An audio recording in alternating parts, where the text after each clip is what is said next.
Oh gosh. Time to wake up, guys.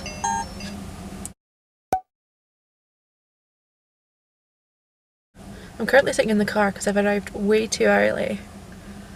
But I'm going on a bit of an adventure, as always. When am I not on an adventure? I'm off down to Edinburgh because I'm going to go and see the Spice Girls, and I'm super excited. I'm too tired right now to probably show how excited I am, but I am really excited. And this is going to be the first time that I've ever gone to a concert alone, because I'm going alone. Spoiler alert. I'm going by myself.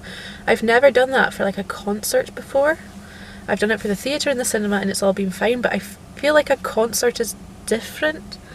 And I'm really kind of worried about it, but I mean, loads of people say it's great. And there's absolutely no reason to not go alone. And I impulse bought these tickets about a week and a half ago, and it's all been a bit of a rush.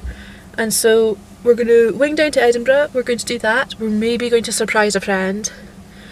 And then we are going to be back up at the crack of dawn tomorrow because we've got to come back and work in the morning. Well, in the afternoon.